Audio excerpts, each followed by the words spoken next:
All right, ladies and gentlemen, we're about to start with our next talk.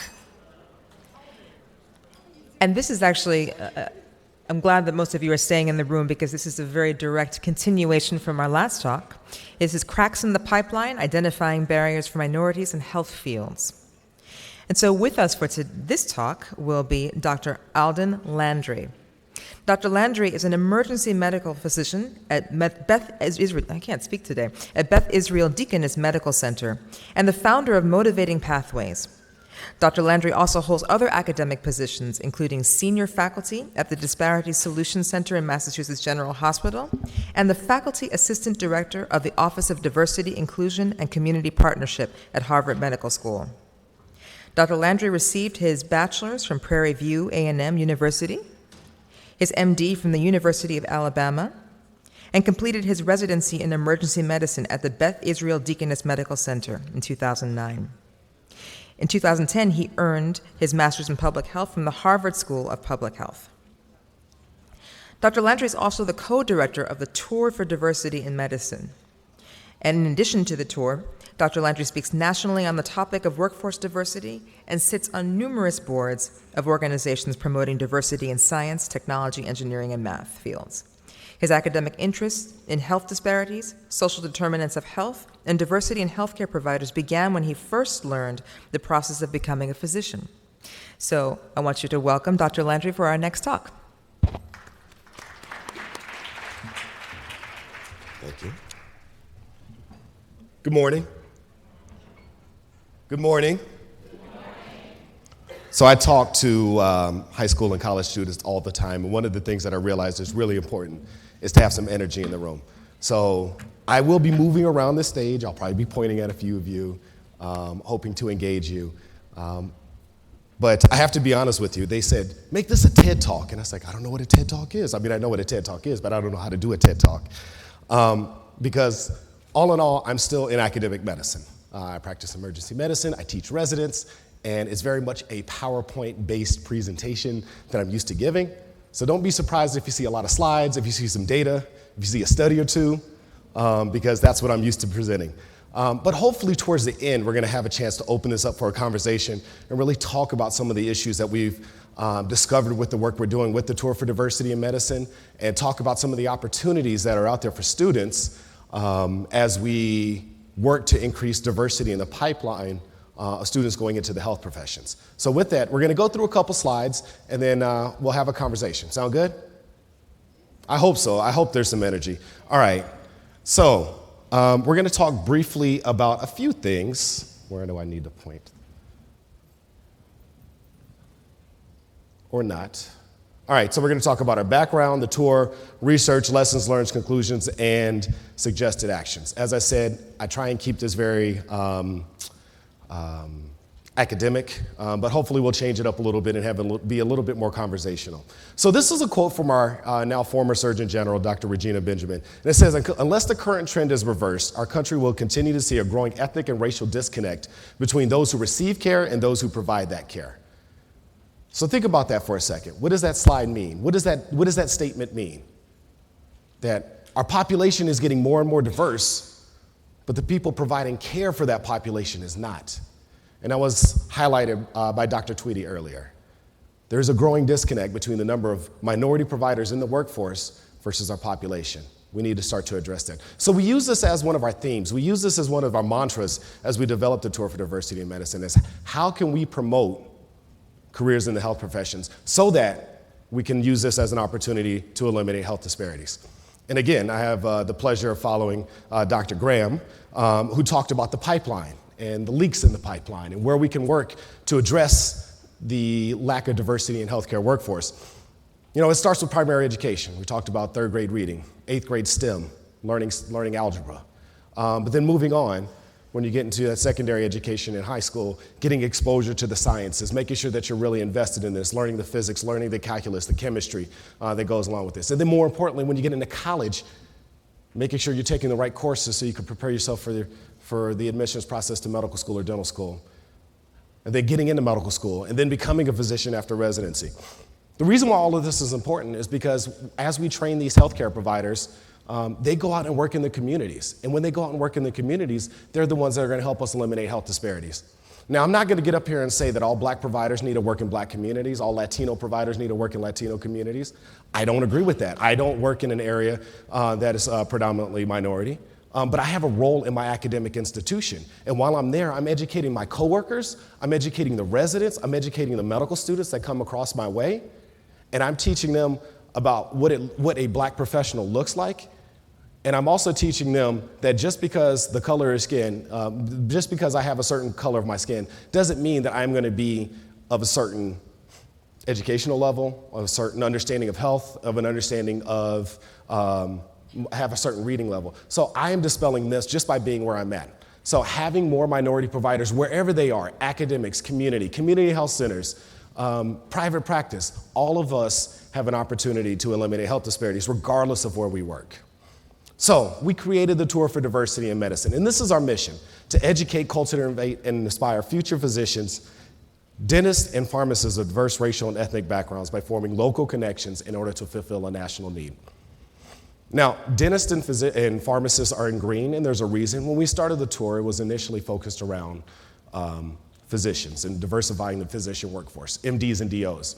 And then we realized, well, dentistry has diversity issues. Podiatry has workforce issues, pharmacy, optometry.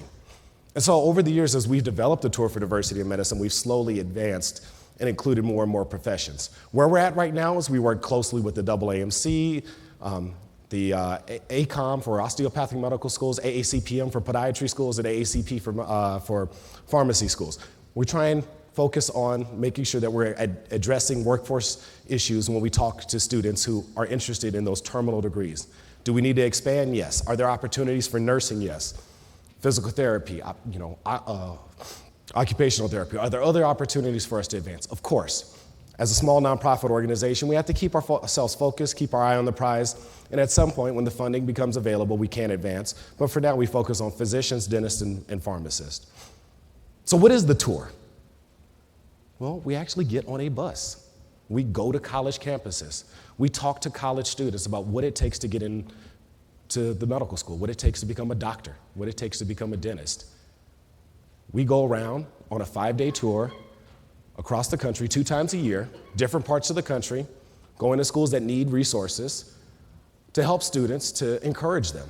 You can't be what you can't see. We are putting physicians, dentists, medical students in front of these students as an opportunity for them to see what their future could look like, so that they could see that there is an opportunity for them should they be interested in a career in the health professions. This is just a picture of the tour. Some of our members, I think it's 11 or 12 of us, this is actually on our 3rd tour. So we've done a number of tours. We've done 10 tours. We're planning our 11th and 12th.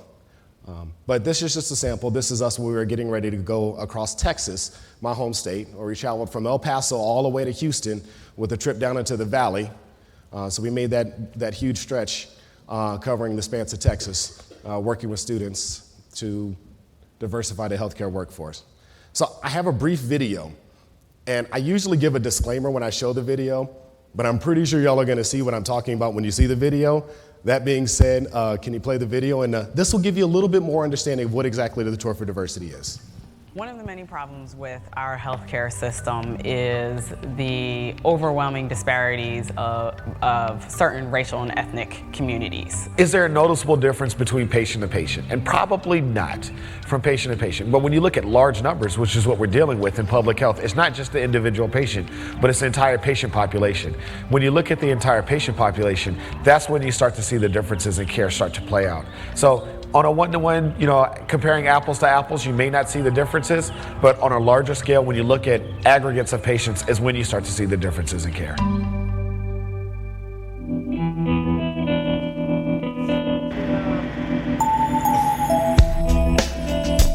We have a lot of students that are pre-registered, so I have an idea of where they're coming from.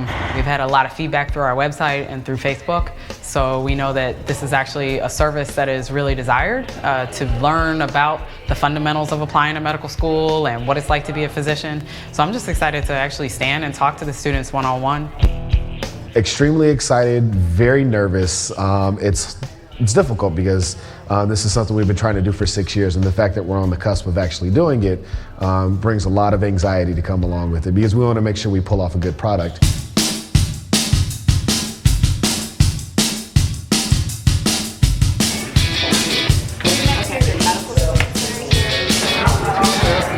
Thank you for welcoming us to our last stop on the Tour for Diversity in Medicine. Junior year is when you really need to be studying for your MCAT. I want you to look at the person to the left of you, and then look at the person to the right of you.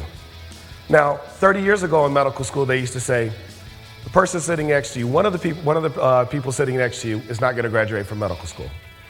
How does that make you feel? Horrible, depressing, a little sad, saying it ain't going to be me? Yeah. All right. Now let's try this again. Look to your left. Look at the person to your left. Now look at the person to your right. The person sitting next to you could discover the cure for cancer. Now is a great time to develop that, because just walking around the college campus, even your instructors even, like these are people who can take you places. The person sitting next to you will discover the cure for AIDS. So, since the loss of electrons, the number should be going down, not up. So that means I'm going to eliminate C, and B is going to be my answer. The person sitting next to you will save your mother's life, or will deliver your baby, or will be your child's pediatrician. That timeline is constructed for how to get through in 4 years, but if you need extra years, especially for these extra degrees, take the time. That's what we're here for today. We're here to make sure that you all become our colleagues in medicine, and that you all are the caregivers that our community so desperately need. And for dental, it's the dental admissions test, so the DAT. Again, these are going to be things that little by little you get a chance to understand. What other HBCU would you go to if you didn't have the opportunity to go to yours? You have the body, you have the transverse process, you have the spinous process. You can stay with the student, you can see how they live, you can see what they do for fun. You take an oath, and you just keep moving, you know, and people will react to you the way that you react to them.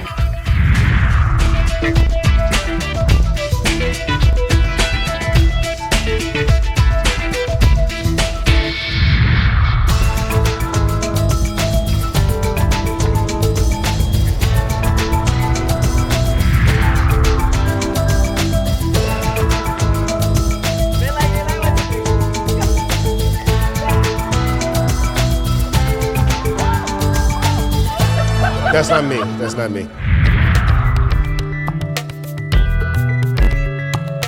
It's a tour for diversity, you know, it really gets you a head start in the medical school.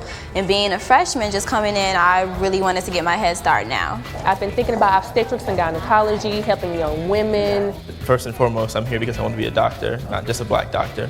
What to do to strengthen my application, MCAT. There's been a lot of hints given out. There's been a lot of insights that I wouldn't know beforehand prior to getting into this. Getting in physician shadowing, because I haven't done that yet. A lot of times you hear about medical school and the tax, or it seems so daunting. But when you actually talk to people who've made it through who are in school, you know, they're not too far from you. Mentoring to it, because there's not many professors here that are willing to do that role. This is a once-in-a-lifetime experience.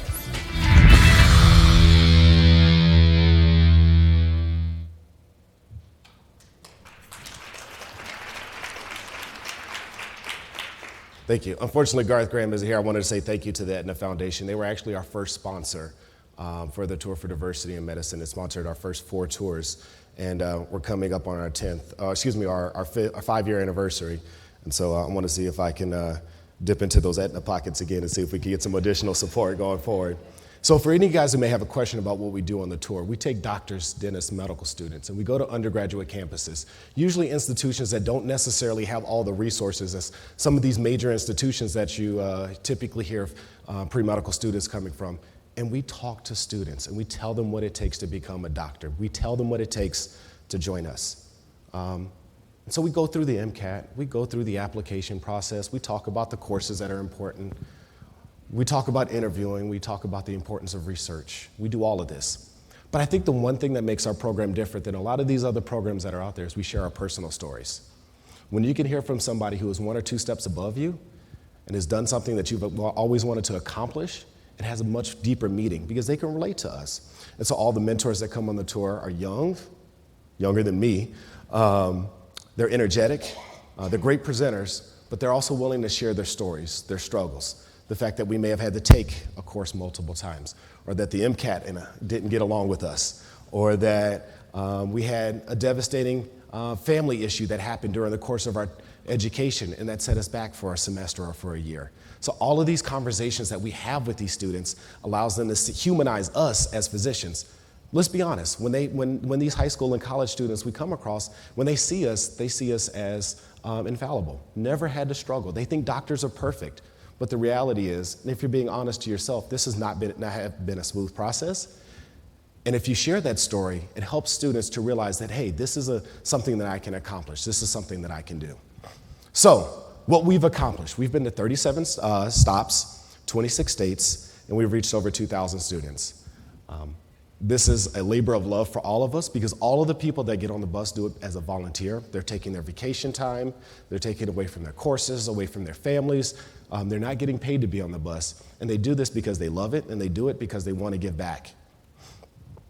Beyond the bus, we know that what we're doing is really just a cross-sectional interaction with students. We're not really able to build those long-standing relationships, aside from the few students that we are able to keep in contact with emails and whatnot going forward. So we've developed a high school program where we start working with students earlier in the pipeline. So we start working with those kids who have an interest in science or an interest in math, and don't really understand the concept of STEM or the concept of careers in the health professions. We don't want to focus those students too much on just becoming a doctor or a dentist. We want them to understand that there's lots of opportunities within the health careers.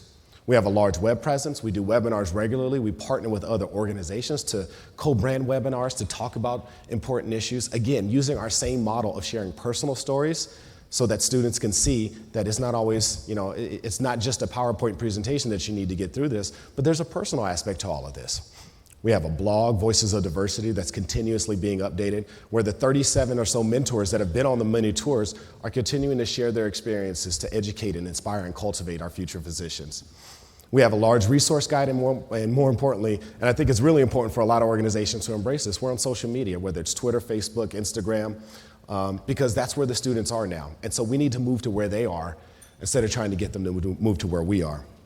We also do some internal development, and we work to make sure that we are cultivating our own so that many of the students that have worked with us are now becoming residents and physicians where we're helping them apply for scholarships and grow professionally. We're also doing our own development to make sure that we can become leaders not only within our own organization, but within the hospitals that we work and within the organizations that we're a part of, so that we can make sure that our presence is bigger and bigger on a national stage. And then lastly, which is what we're going to talk about for the rest of this presentation, is really the research. Understanding that in academic medicine, everything boils down to the numbers. And if you can prove it by data, hopefully people will buy into it and actually pay you some time of day. Usually, diversity and workforce diversity issues are considered either charity work or a feel-good issue. And people rarely look at the data that's behind it. And so in order to put some meat on the bone for the work that we do, we realize the importance of the research component of the Tour for Diversity. So we're going to talk about one paper that was published by Dr. Freeman, who has been a longstanding mentor with the Tour for Diversity. She actually completed her Robert Wood Johnson Clinical Scholars Fellowship, and her thesis was on the Tour for Diversity in medicine. Again, showing that there is a chance to do academic work based around workforce diversity. So globally, these are the themes that we try and address with our research. We want to address challenges that underrepresented minorities in medicine students face when pursuing a career in the health profession. We want to address the concerns, which are different than the challenges. The perceived concerns that the students may have, again, as they pursue careers in the health professions. And then lastly, we want to assess the impact of our program. Make sure that we're doing what we say we're going to do when we go and talk to these students. Does our presentation meet their expectations? Does it have an impact on their lives? Does it have an impact on their careers?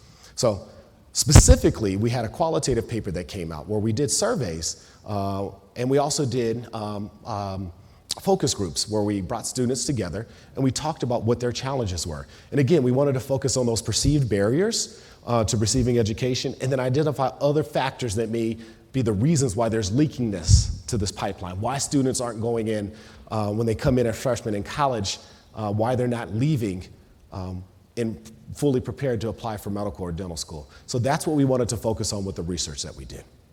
So we did it over the course of 2 tours. These are the stops that we went to, and as you can see, it's a mix of HBCUs, Hispanic serving institutions, as well as majority institutions, large and small, different sizes, different scopes, different parts of the country. Well, with the exception of February, I mean, that was all Texas, but Texas is its own country. As you can see, we were in a number of places when we did our surveys, and that gave us a good mix of students where we had blacks and Latinos and a few Native Americans, and even some other demographics that were included in this. If you look, the focus group age, as you would expect, college students, so they were younger, 21. Majority black, given that we leaned heavily towards our HBCUs, but also a large number of participants were from Latino or Hispanic backgrounds.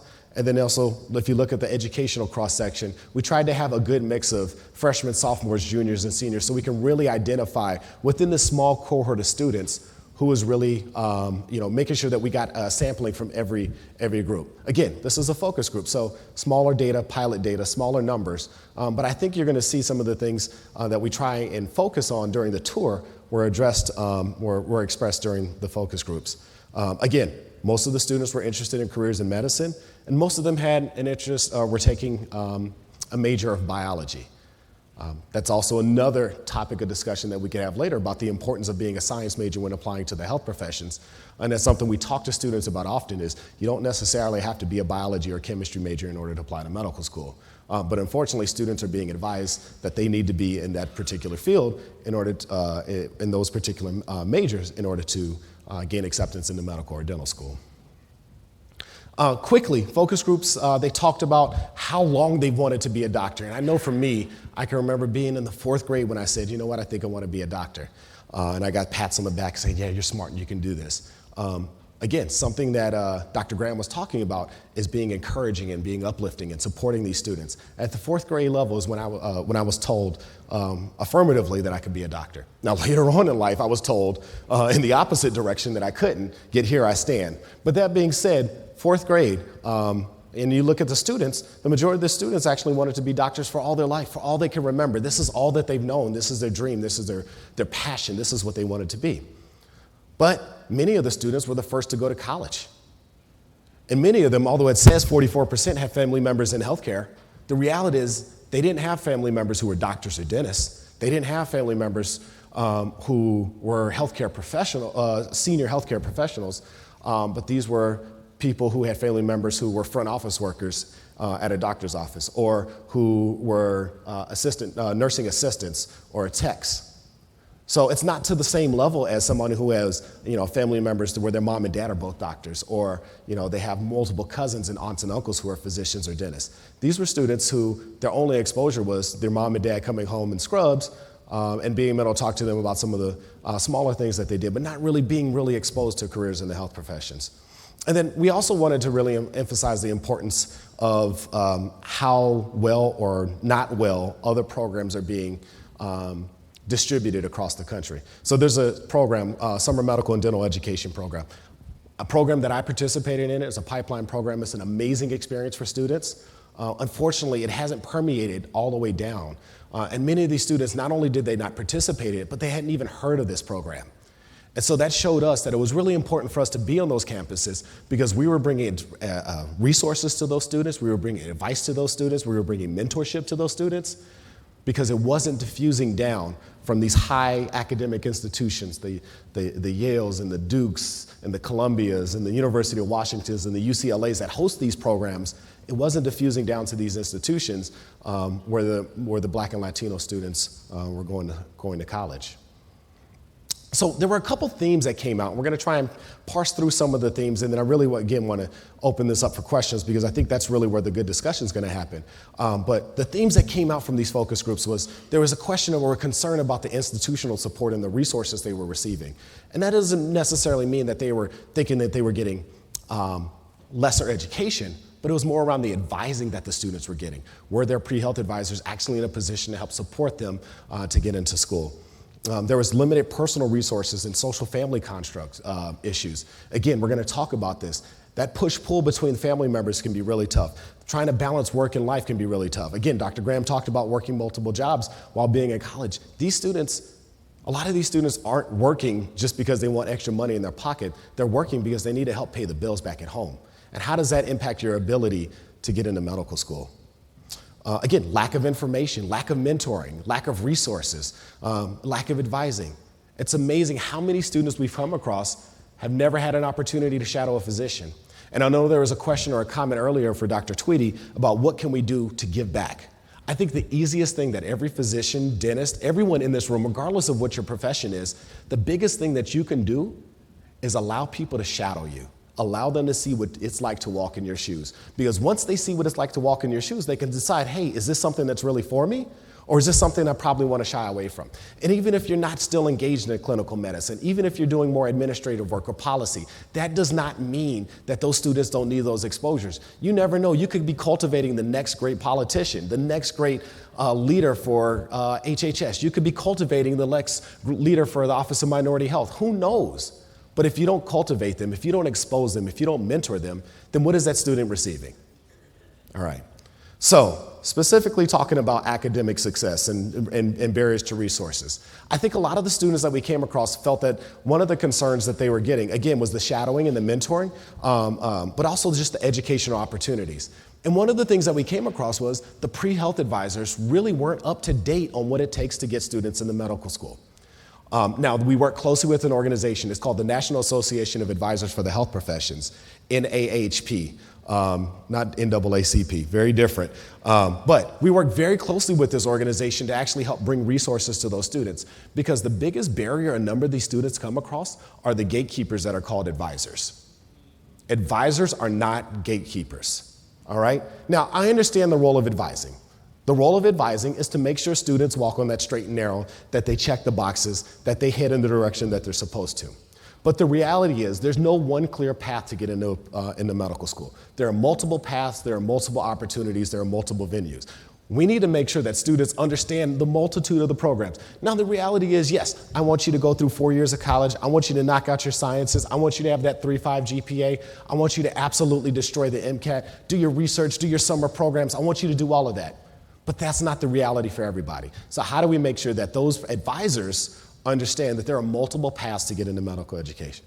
Now, also academic success is important.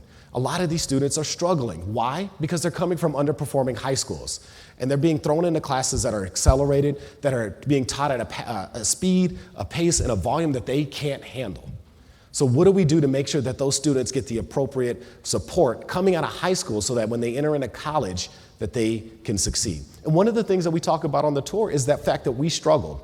The fact that organic chemistry was a tough class, not just for you, but for me too. And talking about the importance of getting tutoring and making sure that you don't have a learning disability, and making sure that you don't have test-taking anxiety, and making sure you're taking advantage of the resources that are on campus to make sure that you do as well as you can academically. So this is a quote from a student, and I think this is a poignant quote. And it talks about how the student who feels that the value of their grade is sort of not really recognized. The fact that they may work really, really hard, but they did their work on 2 hours of sleep because they were doing other things like working or taking care of their brother or sister or doing other things to make sure that their life happened around their education, not that their education happened around their life. So this is a struggle that many students come across, and this is a reason why we have leaks in the pipeline. All right.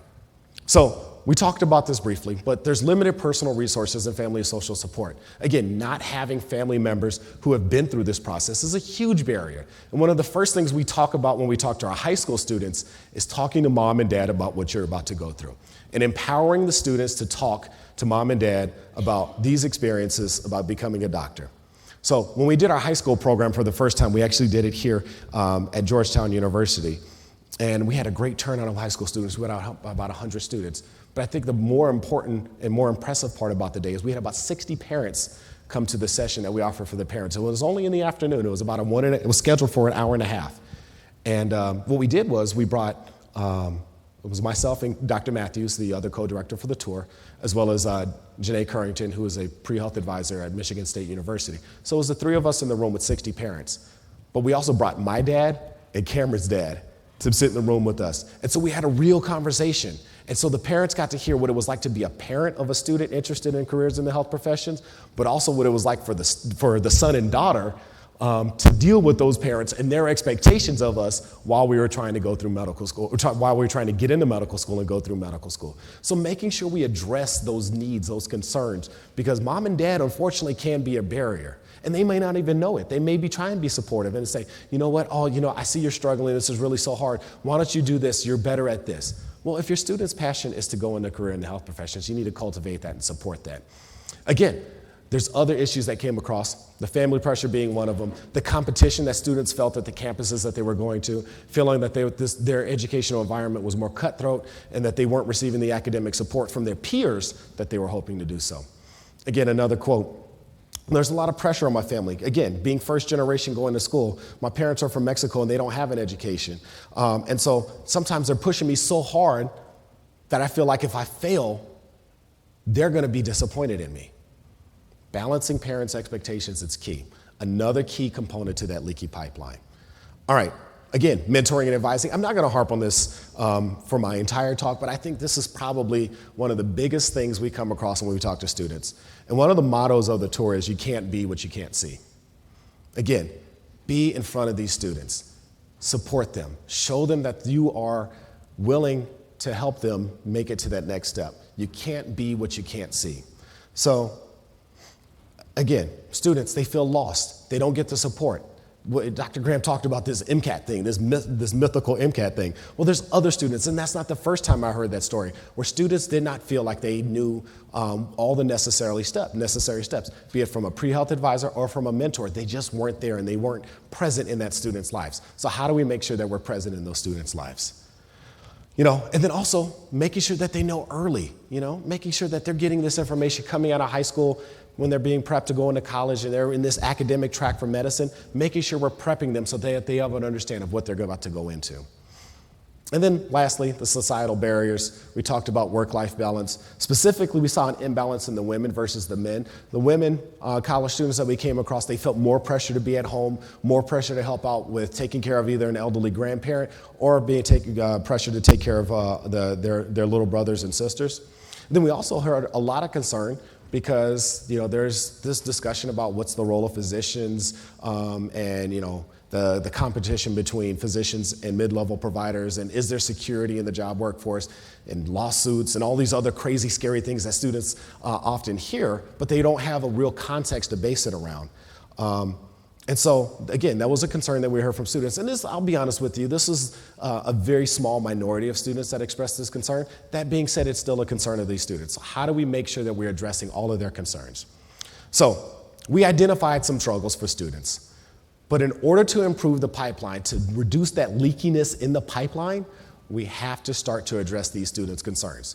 We have to make sure we're providing them with appropriate information. We have to make sure that the information that they're getting is not coming from some wacky website, but is actually coming from people who have the knowledge, who have the time, and who are willing to educate these students. And then lastly, one of the things that we noticed is a lot of these struggles that these students were having were the same struggles that many of our physicians were having, many of our medical students were having. So this doesn't stop. It's along the pipeline, and we have to address the leaks in the pipeline, not just going from high school to college and college to med school, but how do we address it through the continuum of the career? And I know there was a comment earlier for Dr. Graham about the need for continued support, and that's when we have to cultivate our own, whether it's through organizations like the National Hispanic Medical Association, the National Medical Association, the AMA. We need to make sure that we're cultivating physician leaders and make sure that we're protecting those physicians from a very early stage. All right. I think this is the time where I want to get ready for questions, but I want to point out that there are a number of small batch or mom and pop operations that are operating like Tour for Diversity in Medicine. When I say we are a small organization, I mean we are a small organization. We have 37 volunteers, but the core of the organization is about 5 or 6 people. And we do programs throughout the year. And so for 5 or 6 people who are actually practicing physicians or medical students to do this on the side is a lot. But if you look, there's a number of organizations, either in your community or in the nation-wide level, that are doing this work. I can rattle off a number. Young Docs DC. How many of you guys heard of Young Docs DC? Right here in DC. All right. Mentoring in Medicine, based in New York. Diverse Medicine, based out of North Carolina. Me Mentor, based out in California. There's a number of these organizations that are really doctors who are doing this because they care. But they're small organizations. So how do we support the smaller organizations? Because we're the ones that are the boots on the ground interacting with these students and bringing the information from these larger institutions and also from these summer programs in these medical schools and also from these foundations. We're bringing that information to the students. So how do you support those small batch organizations? Again, family education is important. Making sure that mom and dad know just as much about this process as the kids do. Because when you educate the parents, they can support the students better. That's key, educating the parents in order to support the students better. Again, mentoring, you can't be what you can't see. I know that I have 6 or 7 mentors in my life, and I wouldn't be here because of them. And one of the things that I make sure that I do is I always allow students to shadow me in the emergency department because it allows them to be in the hospital. It allows them to see what a doctor does. So make sure that you are exposing students. And then lastly, we're in DC. I know a number of you have ties to the Hill or ties to dollars or ties to somebody who can make these decisions about these efforts. And it doesn't necessarily have to be on a federal level, but on a state level, a local level, an organizational level, a foundation level. What are your policies? What are your procedures to addressing health disparities and improving workforce diversity? Are you working with students? Are you working with programs that are going to support students? So make sure that we are doing everything we can to support those disadvantaged students. Again, Facebook, Twitter, Instagram, YouTube. The video you saw is on our YouTube page, as well as a number of the stories from our mentors are available on our YouTube page. And even some of the segments that we do when we travel around the country, we've condensed down from an hour-long lecture to maybe a 10 or 15-minute talk that students can watch. Goes through the MCAT, goes through interviewing, goes through outside the numbers, whatever it takes to get into medical school. So all of that information is available on the web, so be sure to check us out. With that, I want to say thank you, and I'd love to have a discussion with you guys about our project and about ways to address the leakiness of this diversity pipeline. Thank you, Dr. Landry. So we're reserving some more time for questions, and so we'll keep our questions brief. And as folks are coming to the microphone, I would like to throw out the first one to you.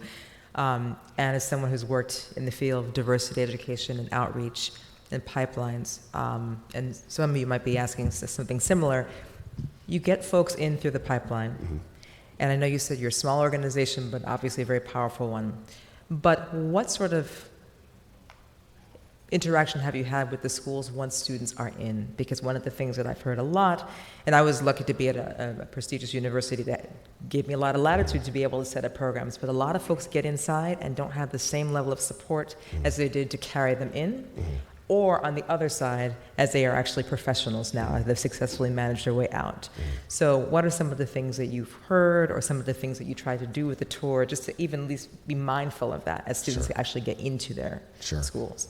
So a couple things, and I think when you talk about getting students into medical school, it's not just enough to get them in, it's to get them through. So 100% agree with where you're going there. But I think that institutions need to realize that when you accept a student, you are beholden to their success, because a failure from that student is a failure of your educational system. So you need to make sure that you are supporting every student that walks through those doors. There are tons of resources that are available for students that many don't know about. So we need to make sure that they have access to the information. Additionally, students need to be privy to organizations that are out there to support them, like the Student National Medical Association, the Latino Medical Association, so they can build their own network.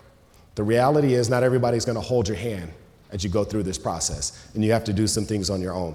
But are the schools giving the students the skills to succeed? And then also, are the students taking advantage of the resources that are out there to make sure that they do succeed? All right, so I'm going to start right in the middle. Just give us your name and your question for Dr. Landry. Willarda Edwards, internal medicine in Baltimore. Thank you very much for your presentation. And I'm a life member of Student National Medical Association. Me too. My question is very simple, and that is about the research that you mentioned. Mm-hmm. Are you gathering, the information from the students that participate in the tour, and then being able to stay in touch with them? Mm-hmm. And then when do you plan to have some research articles going out? I have a personal reason for asking for that, because I am working on a health policy researched a paper on the fact that we don't have enough minority health professionals in the medicine. Okay. So our first paper was actually published in December in Academic Medicine, and that's relates to the focus groups that I was just talking about. We do have some subsequent data that we are trying to get published, and we have 2 posters that are going to be presented. Well, we had one that was just presented, and we have another one that's going to be presented. And our goal is to turn those into papers. Again, we're limited as far as our resources, and so that limits our ability to write about the tour, but we do plan on getting at least those 2 publications ready for publication, those 2 manuscripts ready for publication this year. As far as do we track students? Yes, we do, but it's very difficult. And I think one of the things that we should talk about in this sort of big picture of addressing the leakiness of the pipeline is how do we make sure that we support students and we track students across the continuum. And whether it's they participate in a small organization program, on the high school level, and then, there's a warm handoff and they learn about a program like ours, and then they go and do SMDEP with the Robert Wood Johnson Foundation, AAMC, and ADEA. How do we make sure that those students are being tracked accordingly? So not only within our organization, but throughout the continuum of these mini pipeline programs to make sure that they're getting the support and resources. So I think that's the bigger question. Yes, we do track our students. Is it hard? Yes, because we're using email addresses, and trying to keep track of college students based on email addresses is absolutely impossible as many times as they change them, or the fact that they don't check their emails. But the reality is we need to have a way to track students longitudinally, whether they're participating in a high school program, a pre-med matriculation program, and so on and so forth. How can we track those students? So we do need a better way to do so. Jamila Rashid, I'm the executive director of the pipeline program at the University of Illinois, and we recruit, retain, and we track back for decades our graduates in all of our programs: medicine, dentistry, nursing, public health, allied health, and pharmacy. And in terms of our success with underrepresented minorities, I think in medicine and dentistry and one other area, we are among the top 3 in the country in doing this work. And I guess what I wanted to maybe explore a little further, Cameron actually works with us in Chicago on our program. As a matter of fact, she was one of the people in your video. And just, thinking about, how do we get students, maybe expand across the country to the extent that it perhaps needs expanding, because we start at kindergarten. We bring kids into the university from kindergarten to 12th grade every Saturday, all school year and through the summer. And we work to build our pipeline from that grade level and continue to work with students in undergraduate and work with them at the graduate and professional level. And so, when you think about leaving no child behind, that's really what we're trying to make sure we do. And related to an earlier question and conversation, we require parent participation for those students who are in grammar and high school, so that they understand what they need to do to support their kids through the pipeline. And I think that's very important. Speaking as a mother of 3 children, single mother of 3 children, and what I had to do to make sure my kids got through school. And I think that needs to be a part of it if we're going to really help, some of the kids who are in our communities and don't necessarily have someone that's doing that for them. So I really applaud you for what you're doing. I'm just, as far as a question, I'm wondering, like the Doctors Back to School program that occurs every year after this program is over, they include other disciplines, people from other disciplines to go and be involved in that. I'm wondering if this is something that perhaps you may be looking to do, or if you've already tried to do it. Yes, ma'am. Let me try and unpack the comment and the question that you had just a little bit. Excuse me. So one of the first things I'd like to say is We are now starting to see the return on our investment. And although we don't have the big robust data that we'd like to, the fact is we have 2 mentors who were on the tour who sat in the audience and listened to our lectures. And now they're in medical school and they're back on the bus serving in a different facet with our organization. So that is a small example of the work that we're doing and how successful we are. And we're constantly getting emails this time of year. Hey, I got accepted. Hey, I'm going to this program. Hey, I'm doing this. And it really does warm my heart when I get those emails. Another comment or point of discussion that we really need to have is the reality is we do need to start earlier. And yes, we are maybe cherry picking by working with the college students who just need a little bit more of a push and a little bit more support to get them over the hump, to get them in the medical school or dental school. Sure, I'll take that. We did try and stretch back and go back and work with high school students.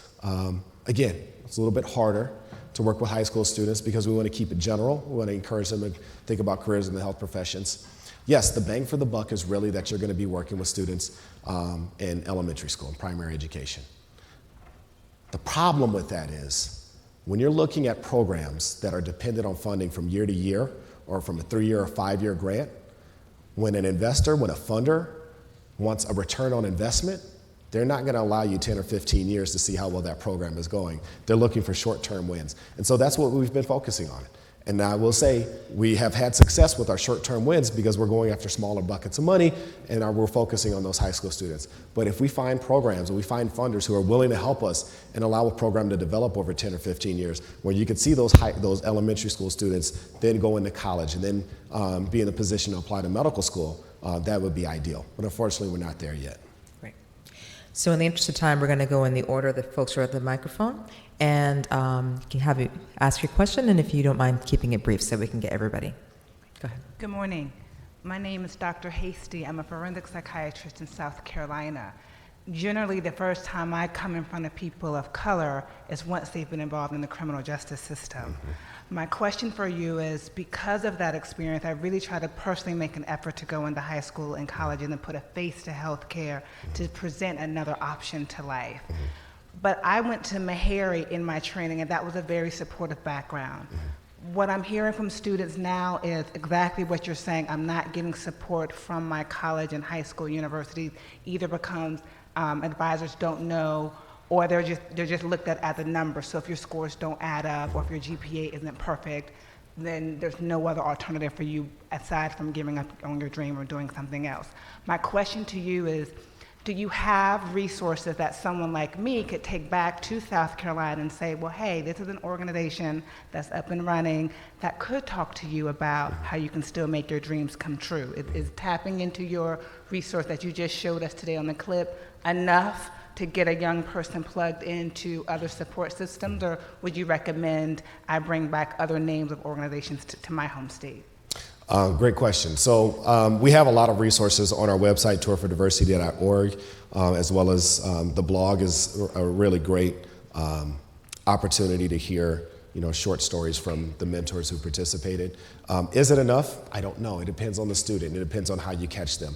Not every student is going to be engaged in the same way. Sometimes it's going to be that actual experience in the hospital. Other times it's just having, sitting down and having a cup of coffee, or kids aren't drinking coffee, hopefully. So they're having, just that short conversation with the right person. If you want to get involved, we're always looking for more volunteers. Not everybody wants to get on a bus and travel around the country with us. It sounds a little crazy to do so. It's a lot of fun, let me tell you. But it is a big stress on the people who do it, just because you're volunteering and you're away from your family and from your career. But we're always looking for opportunities to partner. And then also we can help share, again, because there's other small batch programs that are out there, mom and pop programs, we can put you in contact with them to give you other opportunities for your students. Thank you. Great. I'm going to go all the way over to the right. Okay. I'm Dr. Latasha Celebi. I'm at Georgetown University. And one of the reasons I want to stand up is I am actually a mentee of Alden's. So he doesn't just talk the talk. He's been walking the walk for quite a long time now. Thank you. And the question I have for you is, do you all have a Fund Me campaign or even a place on the website we can go if people just want to donate to help? Because I know you're noting a lot of big funders, but if people in the room wanted to support you in that way, is there a way for us to do that? Yep, thank you. It's almost like I plugged you in the audience. Tourfordiversity.org, top right-hand corner, there's a big yellow button that says support the tour.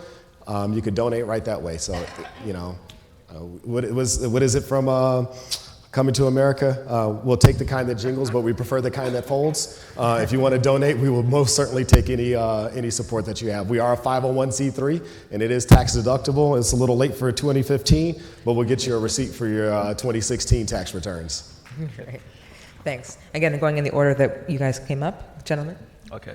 So Lamarcus Wingate, the Howard University College of Pharmacy. So we actually have a program called the National Workforce Diversity Program where we actually work with, in this current cohort, 9th and 10th graders. And so we're actually trying to be able to track how many of those go into some type of STEM-related field and later on to medical school. So you asked, like, how are we going to be able to track students? So I just wanted to throw out a couple of things that we're thinking about.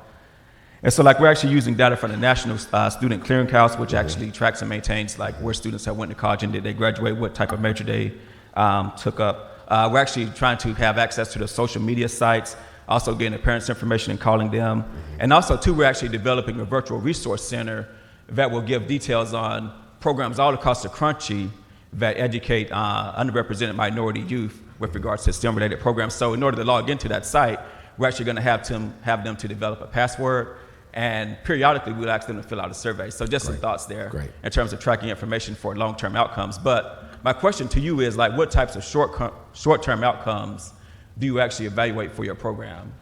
So short-term, we look at the quality of the program each day. And one of the first things that we do when we get on the bus is we go over the evaluations. And we look at the comments from the students. And the comments from the students actually dictate what else is changed about the lectures going forward. I can't think of a day that we haven't made a modification on the presentations that we give just based off of the feedback we get from the students. So if we do the program 3 times on the tour, 5 times on the tour, 6 times, each day there's a modification to make sure that the presentation is better. When we are specifically looking at tracking students, one of the things that we do is we work closely with the AAMC, and so we can identify students who learned about our program and then applied to some of their programs by just being a part of the checkbox system. So, hey, how did you learn about SMDEP? Tour for Diversity is up there as an option. So that's another sort of small way of tracking students. And then lastly, we do follow up with the schools that we go to and see what impact we've had on campus. And a lot of the schools that we've gone to, we've seen the start of student organizations like the undergraduate chapters of the SNMA called Minority Association of Pre-Medical Students, or MAPS. And we also have heard anecdotally that those numbers, either there's new chapters being started or that there's more members being brought onto those organizations. So those are just a couple of the ways that we track students. And then there's also some Facebook groups that are out there that are generating a lot of discussion from young black medical students and physicians that we're a part of. And we get feedback from them, and all the time students are saying, hey, we're participating in your program, and now we're in medical school or dental school. Thank you.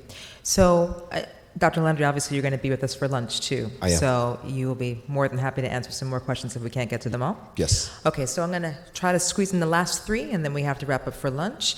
If you don't mind, Doctor, I'm going to start over here just because you haven't had a chance to ask a question. So go ahead.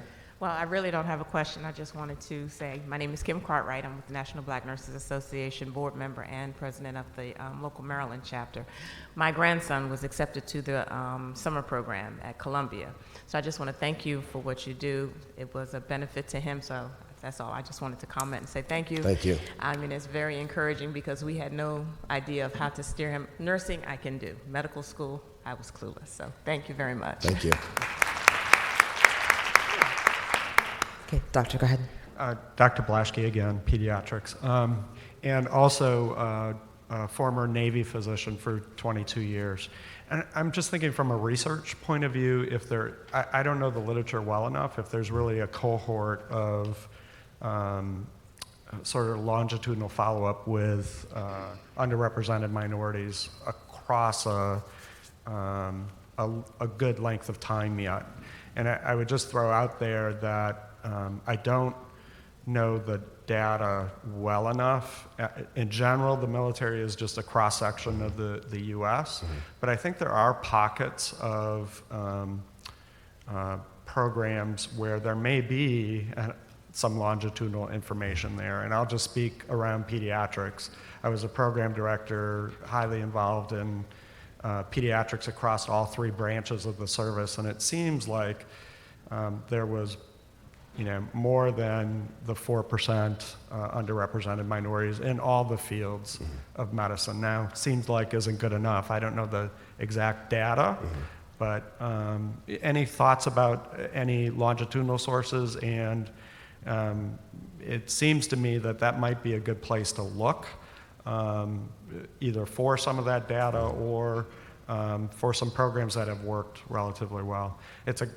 I graduated with no med school debt because of it, and that's great for lots of people. So. Thank you. Again, I feel like I plugged you with that question. So one of our partners since the first tour has been the U.S. Army Medical Recruiting Brigade, and they've been working with us, supporting us financially, but also with physicians to come and present at our conference.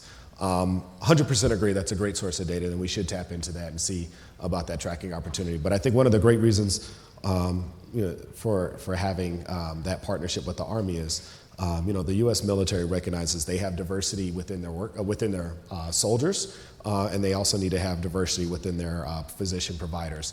And so they have worked with us closely. We've had a number of students who participated in our program and then either gotten ROTC scholarships for subsequently following, or going into the HPSP scholarship program so that they can get their tuition and fees paid for medical education. So, but good idea for the research. Thank you. And now for our final question. Thank you very much, Dr. Renee St. Anthony. I'm at the Nebraska Medical Center, so I do graduate medical education. And my question is about how are we preparing our students beyond bringing them in. I love when you said we should be beholden when we accept them to making sure that they just don't get accepted, but they make it through. Are there any programs that you know about that after they graduate, how to navigate those spaces, especially in majority spaces? And then my understanding from being in academia for the past now 8-9 years is not so much our students as much as it is the internal environment. And so what efforts are being done with our colleagues when we are often the minority, or in some cases the only one, to understand that there may be some different environmental things that we can do to ensure that our students succeed? Sure. So to answer your second part first, there was actually an article that just came out maybe 2 or 3 days ago about our medical schools doing enough to address disparities. And it was, I think one of the quotes was, a patient described a young black medical student as the colored girl. 2016, this is what's happening. And so our medical school is doing enough to address racism in the hospitals? And the answer is no. Can we do more? Yes. We need to make sure that the medical students feel empowered to push their schools, but also the schools do their part to address these students' concerns. I know there's the White Coats for Black Lives movement that's happening, and I think that's a great start. I think the reality is this is a student-driven opportunity, and I think the schools need to do as much as they can to support the students as they try and push forward with these initiatives. As far specifically, is there any resources for students in the process or in finishing medical school or residency? So I know that there are a number of opportunities for minority faculty leadership development, whether it's through the AAMC, there's the fellowship, Commonwealth Fund Fellowship, that's an opportunity. The NMA partners with NIDDK for a travel grant for participation at at the NMA conference. But are there any other formal opportunities like that? Unfortunately, I don't know of any, and I wish there were. And maybe that can be the next program for Tour for Diversity or for our parent organization, Motivating Pathways. There is another organization that's called BENGAP, Building the Next Generation of Academic Physicians, that was started by Dr. JP Sanchez. He's actually a mentor on the Tour for Diversity, but he branched off and did his own program. He's based out of Rutgers, and that may be an opportunity for your students or for yourself to look at it as well.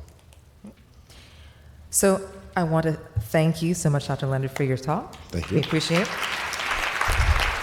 You'll be staying with us for our lunch.